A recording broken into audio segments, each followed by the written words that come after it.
Here we go. All right. Hi, Jessica. Welcome. Thanks for speaking with me and our AFDMA members today.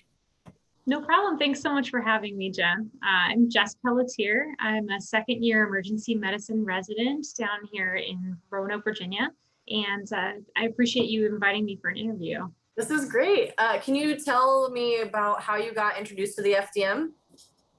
Yeah, so when I was a fourth year medical student, I did a osteopathic manipulation rotation with Dr. Joseph McHugh up in Oakland, Maine. And Dr. McHugh did his osteopathic neuromusculoskeletal fellowship at Eastern Maine Medical Center, where I had been a third year student. So we were already familiar with each other.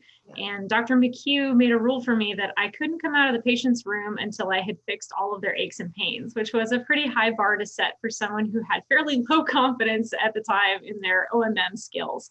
And so he introduced me to the FDM very early in my rotation, probably second or third day. And he asked me to take home Dr. Todd Capistrant's book about FDM. And I tore through it in a couple of hours. And honestly, it clicked more for me than anything I had ever read about OMM before. The model made so much sense, and I had seen people make these gestures and complain about pain using the exact words that were described in his book so many times before. And I started seeing these patterns when I would walk into these patient rooms at Dr. McHugh's office. And after that rotation, my confidence in my ability to actually treat people went up drastically. And I started using OMM and especially FDM all the time. And I went to module 1 over the summer before I started residency. And then I began using it in the ED on a very frequent basis after starting residency as well. And very quickly after starting residency, I got interested in doing research, and I started looking into, what evidence is out there for FDM. And most of the studies that have already been done are, they were conducted in Germany, and they have small numbers. And while a lot of them have really good methods, we don't have anything from the US. We don't have a lot of large trials. We don't have any randomized clinical trials, and there's been nothing done in the ED. And so my hospital actually approved us doing a randomized unblinded clinical trial looking at adult patients with subacute and chronic extremity pain. And the intervention arm will be receiving both standard care and FDM to treat their pain. And we've started patient recruitment, and it's going a little slow with COVID, but it's been a really exciting ride so far. The IRB process was certainly a long and kind of arduous journey, and it was a learning experience. I had never gone through all the steps of a research project before. I'd been doing mostly bench research, so it was a huge hurdle to get over. But I had a lot of support from my mentor, Dr. Carol Bernier, who's going to be the PI on my project, and we've learned so much. And I think really the biggest thing that's come out of all of this is the simplicity of FDM just makes it so applicable for treating pain, especially in an emergency department setting or a primary care office. And anyone can learn how to do this if they just put in the time and the practice. Right. And I've been thrilled to be able to have been taught this. So thank you, Joe McHugh. Yeah, absolutely. That's awesome. Have you recruited many patients yet for your study? I'm so excited, first of all, that you have gotten through the IRB process, also in like your early-ish in your residency career. So that's a good step. Yeah. Have you seen many patients yet that you've been able to do the actual intervention on? We're still like very small in terms of numbers for recruitment, just because our overall ED volumes are down by like 20 to 30%, depending on which hospital you're at, because of COVID, and most patients with extremity pain are not coming in right now. So I think we're going to hopefully see a tick up in the summertime. But my husband, Ian Pelletier, who's also on our study protocol, is rotating at one of our involved hospitals right now. And hopefully he'll get a few more numbers before his rotation's up. So I'm hoping that things are going to start looking up. We'll probably have to extend our recruitment period longer than originally planned, but I don't have any issues with that. I think, things are looking positive, and I'm just excited to be able to have this opportunity to study FDM in the ED setting. Yeah. I'm so excited because we always talk about in our courses how applicable it is in the ER setting to not have to just pump people with medications and to utilize this model. So it's really great to have a study that's hopefully going to give positive results. Time will tell. We'll see. Is it mainly focusing on ankle, or is it any part of the lower extremity? Yeah, so we're including patients who have any sort of upper or lower extremity pain. And so we're Okay. leaving it up to provider discretion, whether, if they have like a trigger band that goes from arm onto shoulder, then they can be included. If they have a trigger band that's hip onto leg, that can include lower extremity. Yeah. So we have technically 4 treatment arms. So it's going to be upper extremity with either control or experimental, lower extremity control or experimental, and then we'll have to do data analysis of all 4 groups. Yeah. So it was a little complex when we did our IRB proposal, Right. but we've got a really good statistician on board, so hopefully it won't be too bad. Good. That's great.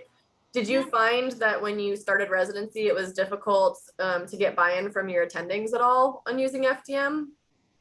Yes, I think it took a lot of education at the beginning, just explaining what I was doing. But when you explain in simple terms that, the fascia are kind of out of balance and that there are layers of connective tissue and one layer is poking through another, and you kind of show them the pictures, that there's gorgeous images in the back of Dr. Capistrand's book.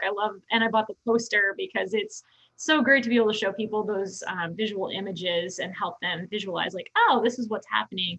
And once they start feeling it, they can relate it. And I've had so many attendings say, oh, I've been pushing that back in for like 20 years. And I never had a word to describe what that was that I was feeling. Or, so it makes sense in the context of practice, but people just need a model to hang on it. And so FDM pulls together exactly what people have been describing with words and seeing and feeling with their hands for so long. And I think that's what makes it such an amazing, unique model. Yeah, absolutely. I'm really excited that you just kind of dove right in, and especially, having one module and feeling comfortable. Well, I guess in that hands-on time that you had with your attending out in Maine too. So you had a pretty great start in the FDM, and I'm really excited to kind of see what else you end up doing in your career and utilizing the FDM and promoting it in the ER. Do you use it on any of your other rotations, or mainly just in the ER recently? I have definitely used it on other rotations too. Yeah. I used it on OBGYN for headaches. I used it for, goodness, I volunteer at a free clinic here in Roanoke, and I have specific OMM appointments a couple times a week, and I use it in those dedicated appointments too. So use it in a lot of other places besides just the ED, and hoping to get to module 2 and 3 this spring if COVID would just be compliant. Right. So Right. let's hope this pandemic quiets down. But it's just been really cool to see, people who come back for repeat visits, and you do this chart review, and they've been here 4 times for the same pain. And then on visit 5, you say, oh, well, this just needs to be pushed back in, or, let me just run my thumb along here, and you fix it, and they go home completely satisfied. And I mean, it must be incredible to be able to do that all day, all the time for your career. I can't even imagine. Right. Good. I definitely don't have happy customers like that all the time. Exactly, right. With all the whole spectrum of things that you get, it's nice to have that little light in some of those rough shifts, I'm sure. Yeah, for sure.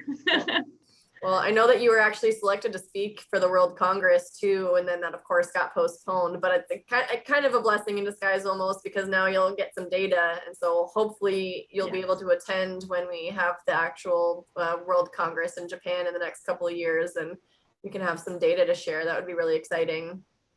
Yeah, hopefully that our data stuff will be ready to go.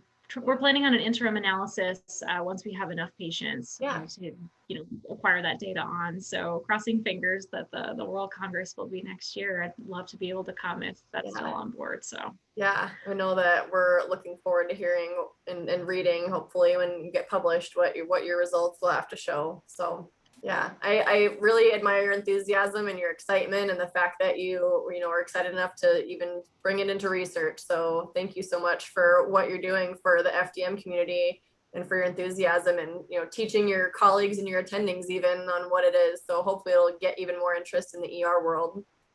Thank you so much, Jen. And again, thank you to Dr. Bernier, who's been with me every step of the way in this process, and to Joe McHugh and to Dr. Capistrand for all of his education. So yeah. Well, thank you for taking time to chat with us today, and we'll look forward to hearing about your research in the future.